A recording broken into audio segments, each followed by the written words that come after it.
Ce soir, je reçois Jeanne Sélène, qui est donc l'éditrice de la maison d'édition JS Éditions. Allô, Bonsoir. Jeanne, bonsoir. Bonsoir.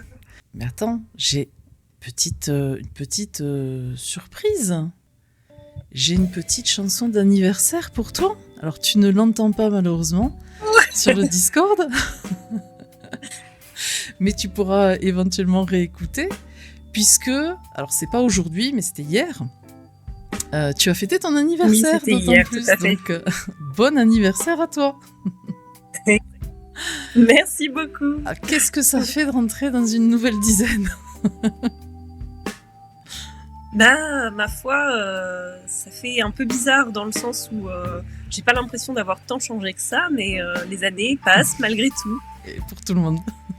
Bon, moi, ça y est, je les ai eu depuis quelques années, donc maintenant, je suis habituée maintenant.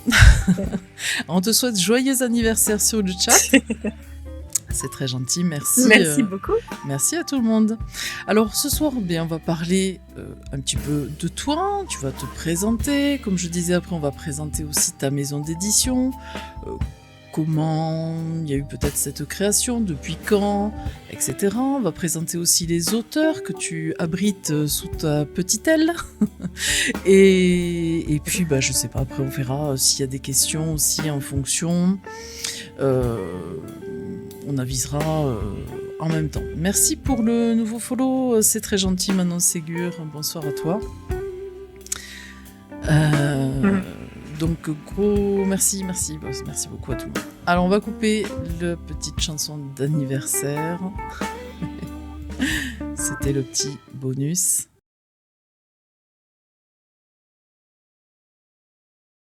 Donc je m'appelle Jeanne, en effet, je viens juste de fêter mes 40 ans et je suis donc l'éditrice effectivement de JS Éditions, et avant d'être éditrice, j'ai été avant tout autrice.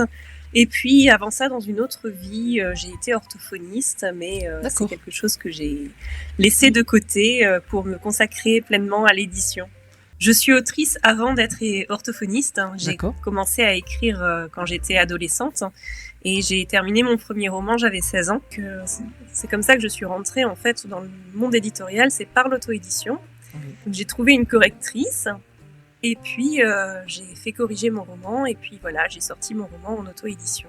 Très bien. Et puis, au final... Donc, le roman qui était dans le tiroir, en fait, qui était resté bien au chaud, voilà. Qu'attendait. Exactement, ce roman, ce premier roman. Et donc, voilà, j'ai sorti ce premier roman, et j'ai commencé à beaucoup me renseigner sur le monde éditorial, sur...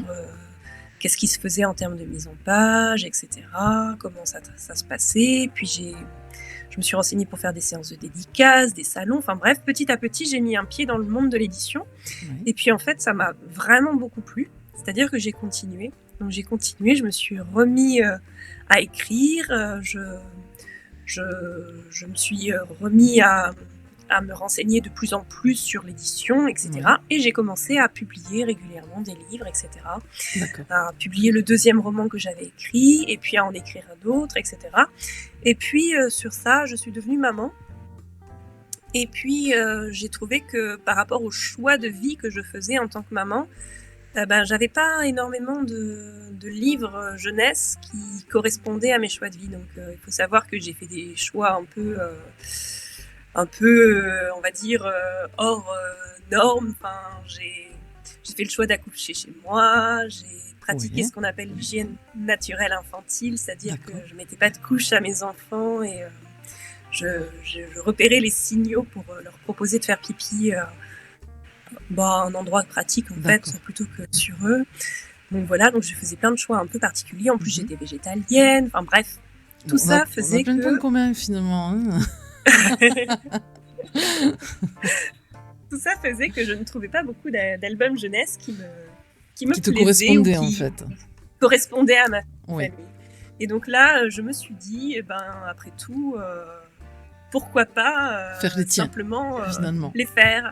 Voilà. Sauf que je dessine comme une patate, mais vraiment, je suis à un niveau de dessin assez pitoyable. Et donc, du coup, j'ai dû me mettre à trouver une personne qui puisse illustrer pour Dessinateur, moi. illustrateur. Voilà. D'accord. Et donc, le premier livre que j'ai publié pour les enfants s'appelait Mon copain Ethan est vegan. Voilà. Et donc, parler de véganisme et d'un enfant vegan. Ok. Et puis j'ai continué, j'en ai fait un sur le portage, un sur l'hygiène naturelle infantile, etc., etc. Donc des thèmes qui te tenaient à cœur. Exactement. Et puis, de plus en plus, j'ai eu la volonté d'être inclusive dans les albums que je proposais aux enfants. Et en fait, est venu un jour où j'ai souhaité en fait proposer aux enfants un album qui parlerait de transidentité. Oui. Mais moi personnellement, j'ai un ressenti à genre, voilà, mais je me sens pas transgenre en fait, et je ne me sentais pas légitime de l'écrire moi-même parce que pour moi, il fallait que ce soit la voix d'une personne vraiment concernée qui avait un vrai vécu dans ce domaine-là. Et donc en fait, j'ai été voir une collègue autrice et éditrice qui s'appelle Morgane Stankiewicz, qui est concernée par la transidentité, et je lui ai dit, bah voilà, j'aimerais faire un livre sur la transidentité, est-ce que ça te dirait d'écrire un scénario et un texte? Et donc elle a dit oui. Et donc pour pouvoir formaliser ça, eh bien en fait j'ai lancé ma maison d'édition.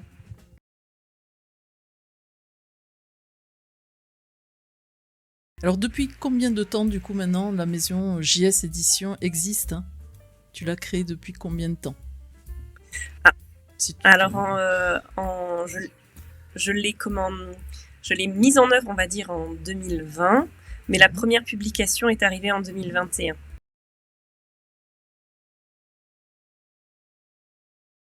Au niveau de la globalité, hein, de tous les auteurs et autrices que tu peux accueillir, c'est plutôt orienté vraiment sur les tout petits. J'ai vu qu'il y avait des catégories.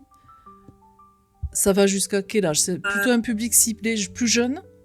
Oui, alors en fait, dans ma maison d'édition, il y en a un petit peu pour tous les âges. Et si on compte en plus mes livres à moi en tant qu'autrice, il y en a de la naissance à l'âge adulte en fait. Donc voilà, il y a vraiment pour tous les âges. Il y a pour tous et sinon pour tous les goûts, voilà. Et sinon, dans ma maison d'édition, plus précisément, il y a 3 collections.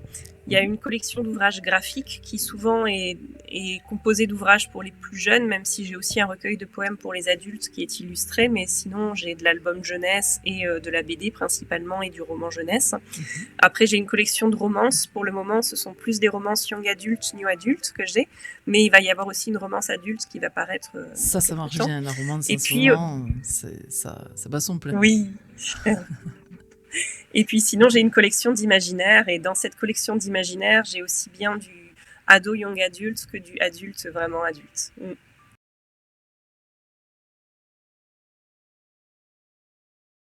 Alors, on a une question sur le chat de Justine. Merci de nous poser cette question. Alors, elle nous demande, Justine, qu'est-ce que tu conseillerais à une personne qui ne lit pas du tout?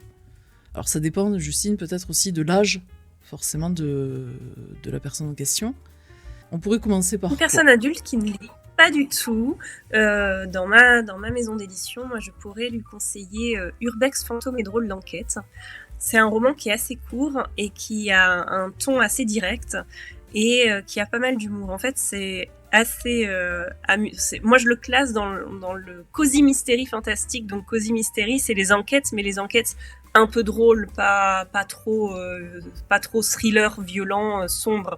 Donc, on est plutôt sur une ambiance un petit peu rigolote. Et là, en l'occurrence, le narrateur, donc la façon dont c'est raconté, c'est le narrateur, c'est le personnage qui raconte l'histoire qui lui est arrivée, et c'est un narrateur un petit peu qu'on appelle un narrateur non fiable, c'est-à-dire c'est un narrateur qui prend un peu ses aises avec l'histoire et qui raconte ça à sa manière, avec son biais à lui.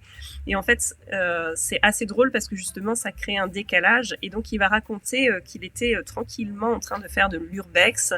Et c'est un lieu d'urbex qu'il aime particulièrement pour boire ses bières parce qu'il y a une petite rivière pour mettre les bières au frais, etc. Il est tranquille, personne l'embête.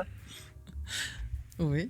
Et un beau jour, en fait, il se retrouve avec une petite fille qui débarque dans son lieu d'urbex favori et qui va l'interpeller et lui demander de l'aider à retrouver son chien qui a disparu.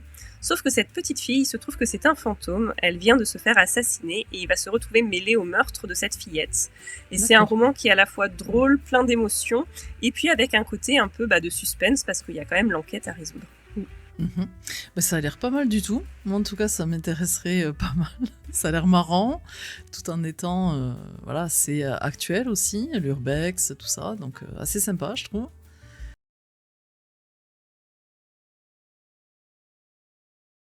On parlait tout à l'heure des auteurs donc, que tu abrites, hein, notamment donc, un peu plus spécifiquement pour le public 10, etc.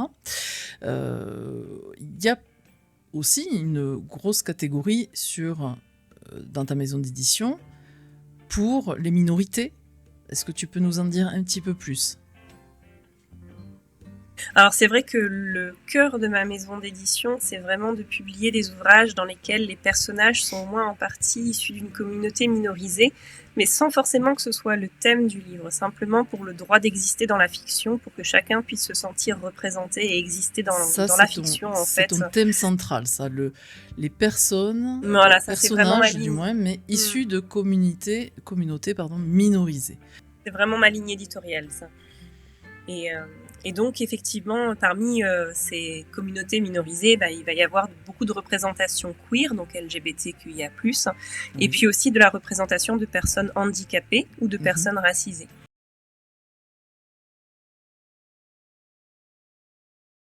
Est-ce que tu aurais un auteur préféré, peut-être, hein, ou des, parce que c'est pas toujours évident d'en choisir qu'un. Alors,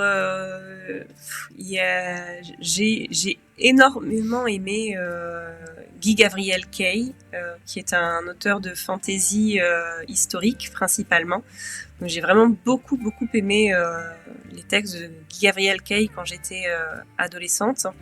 Et puis j'aimais énormément aussi Anne McCaffrey. Donc Anne McCaffrey, c'est une autrice américaine de fantasy et de science fantasy. Et en fait, j'étais totalement fan de sa série qui s'appelle La Ballade de Perne, qui est une histoire avec des dragons. Et vraiment, c'était un gros intérêt pour moi. Et je faisais partie d'une liste de discussion. Donc à l'époque sur Internet, je peux vous dire qu'on mettait 3 heures à recevoir chaque mail. C'était très long avec le modem qui faisait son petit bruit caractéristique. Oui. Et donc je faisais partie de cette liste de distribution où on parlait tous de Perne, donc le nom de la planète dans cette série. Et c'était vraiment quelque chose d'hyper important pour moi. Ce sont des gens que j'ai rencontrés IRL, avec lesquels j'ai fait des sorties, des repas. On a créé un fanzine ensemble dans lequel j'avais écrit. Enfin voilà, ça a été quelque chose de très important pour moi. Donc Anne McCaffrey. Ah oui.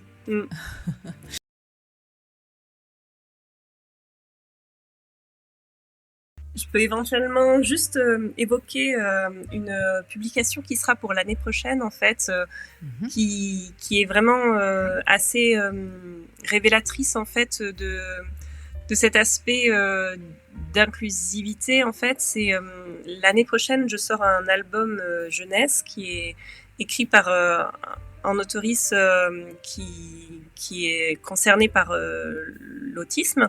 Et donc, le petit personnage principal de cet album jeunesse est une petite fille qui est autiste, qui, avec son meilleur ami, qui probablement a un TDAH, mais qui n'est pas encore diagnostiqué, s'enthousiasme parce qu'ils sont en train de monter un projet de jardin communautaire. Et donc, ce livre, en fait, est vraiment...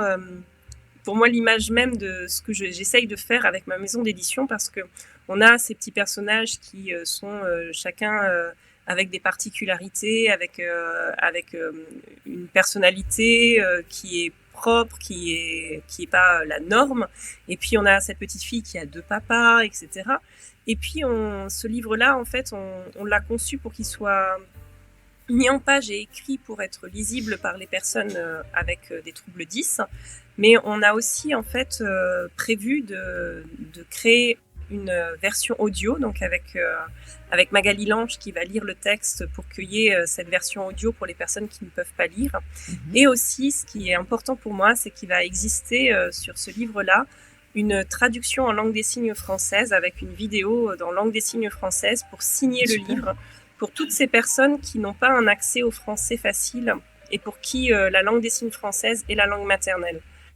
Super. Donc voilà, c'est un album qui pour moi est vraiment, qui reflète vraiment ce que j'aimerais faire pour tous les livres si c'était possible.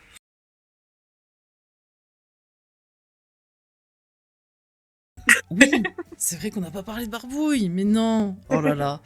Alors Barbouille, mon Dieu. Alors on a voulu connaître un petit peu plus l'histoire de Barbouille. Barbouille, je rappelle, c'est un petit lama violet qui, alors je sais pas s'il est tout le temps violet, mais en tout cas la carte que j'ai reçue, il était violet. Un petit lama qui accompagne, qui est devenu le symbole de ta maison d'édition. Et qui a toute une histoire, donc moi ça m'intéressait de savoir. Et j'étais triste du coup, quand tu nous as raconté tout ça. Alors je te laisse le petit mot d'en parler. En fait, Barbouille, c'est tout simplement un vrai lama qui a vraiment existé, qui était le lama de ma famille. Et comme c'était assez original d'avoir un lama et que souvent quand je disais que j'avais un lama, les gens étaient très surpris, très étonnés, je me suis amusée assez souvent à le prendre en photo avec des livres. Et donc du coup, c'est comme ça que Barbouille est entré petit à petit sur les réseaux sociaux, sur Internet. Et en fait, petit à petit, je me suis mis de plus en plus à utiliser cette image de lama pour parler sur les réseaux sociaux et animer les posts. Et puis malheureusement, Barbouille est mort, mais je continue à utiliser son nom et puis son image pour parler sur les réseaux sociaux, et il est devenu mon acolyte et la mascotte de la maison d'édition.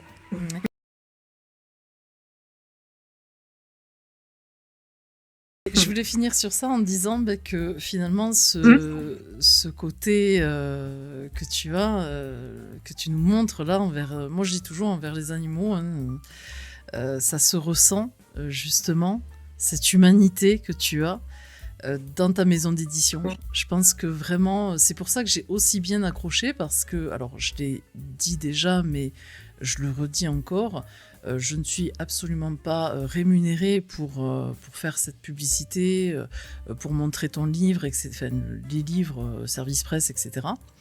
Mais c'est pas du tout une obligation pour moi. Tu m'as d'ailleurs obligée en rien. Et c'est un plaisir de faire tout ça, de ces interviews, ces publications, de faire des références régulièrement. C'est vraiment un plaisir pour moi parce que j'ai tout de suite accroché avec ce côté que j'ai ressenti vraiment en toi, très humain, très ouvert aussi sur les minorités, parce que tout ça forcément, je te dis, ça me parle. On a beaucoup de points communs au fil du temps, je m'en aperçois. Je l'ai su tout de suite, mais voilà, ça se confirme. Et je trouve ça super d'avoir encore des gens comme toi qui soient aussi humains et qui ont envie d'aller vers les autres, d'aider, de tendre la main. C'est hyper important, je trouve, et c'est ce que tu fais. Ça se ressent dans ta maison d'édition, ça se ressent dans les livres. Et pour ça, je voulais te dire un grand bravo et merci beaucoup. Merci à toi, ça me touche beaucoup ce que tu dis. Mais c'est normal, c'est vraiment tout le plaisir est pour moi.